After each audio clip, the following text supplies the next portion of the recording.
Hello बच्चों, कैसे हैं आप सब लोग। हम पढ़ रहे हैं प्रोबेबिलिटी। आज हम प्रोबेबिलिटी का क्वेश्चन नंबर 6 करने वाले हैं, exercise 14.1। A bag contain lemon flavoured candies only Malini takes out one candy without looking into the bag. What is the probability that she takes out. अब देखिए, एक बैग है, उसमें सिर्फ ही लेमन फ्लेवर कैंडी ही डाली गई है और मालिनी ने क्या किया, उसमें से एक कैंडी निकाली, उस बैग के बीच में बिना देखे एक कैंडी उसमें से निकाल ली। What is the probability that she takes out, जो उसने उसमें से निकाला उसकी प्रोबेबिलिटी क्या होगी। अब देखते हैं पहला पार्ट इसका, एन ऑरेंज फ्लेवर्ड कैंडी। अब ऑरेंज फ्लेवर्ड कैंडी सॉल्यूशन लिखते हैं फर्स्ट पार्ट का सॉल्यूशन देखिए, सिंपल है। एन ऑरेंज फ्लेवर्ड कैंडी, जब उस बैग में ऑरेंज फ्लेवर्ड कैंडी है ही नहीं तो उसकी प्रोबेबिलिटी क्या होगी। तो लिखिए प्रोबेबिलिटी ऑफ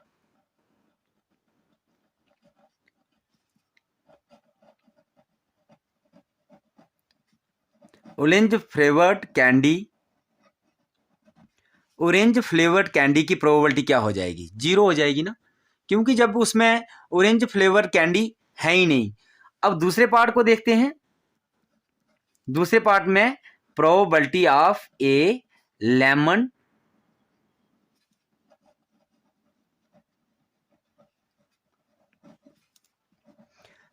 फ्लेवर्ड कैंडी। अब लेमन फ्लेवर्ड कैंडी की प्रोबेबिलिटी हम निकालेंगे, तो लेमन फ्लेवर कैंडी की प्रोबेबिलिटी क्या होगी, क्योंकि इस बैग के अंदर सिर्फ ही सिर्फ लेमन फ्लेवर्ड कैंडी ही पड़ी हुई है।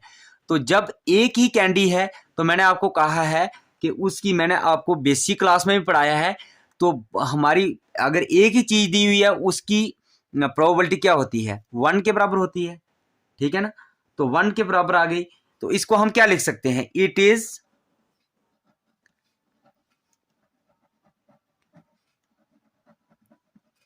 अब इसको हम क्या लिख सकते हैं, इसको हम लिख सकते हैं it is an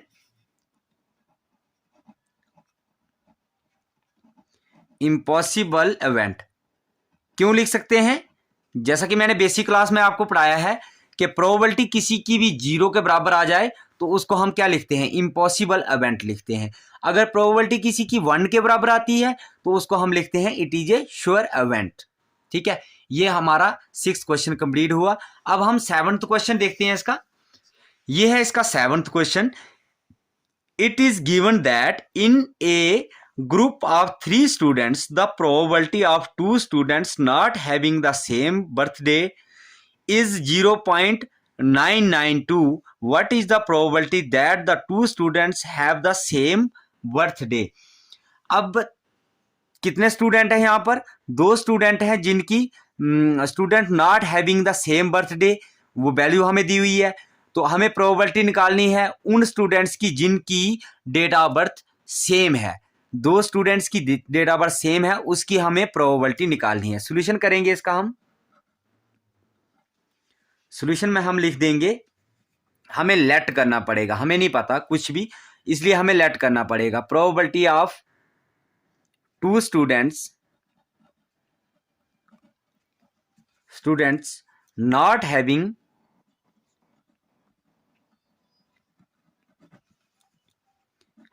the same birthday। पहले हम इसकी प्रोबेबिलिटी निकालेंगे, तो मतलब कि ये नॉट आ रहा है बीच में, तो नॉट ई निकालेंगे। पहले हम क्या निकालेंगे, प्रोबेबिलिटी ऑफ नॉट ई। और दूसरा हम लिखेंगे इसको probability of 2 students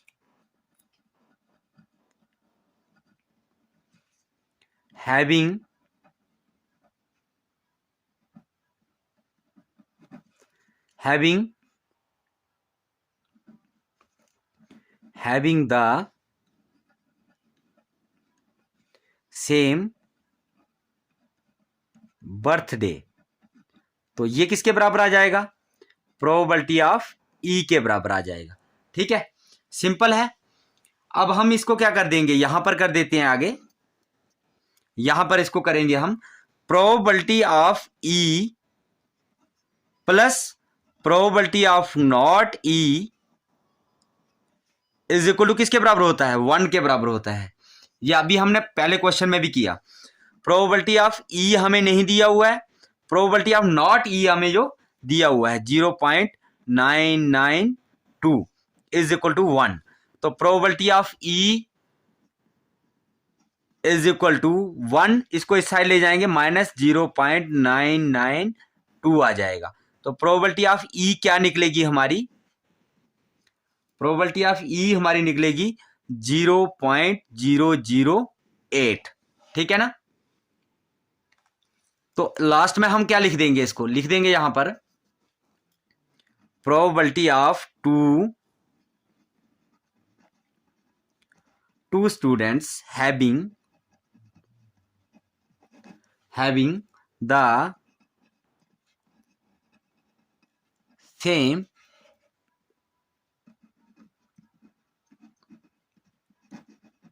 birthday is equal to क्या आ जाएगी हमारी 0.008। ठीक है, ये इसका फाइनल आंसर होगा। आई होप आपको ये क्वेश्चन अच्छे से अंडरस्टैंड हुआ होगा। हम आपको मिलते हैं अगले क्वेश्चन में। Bye bye, take care students.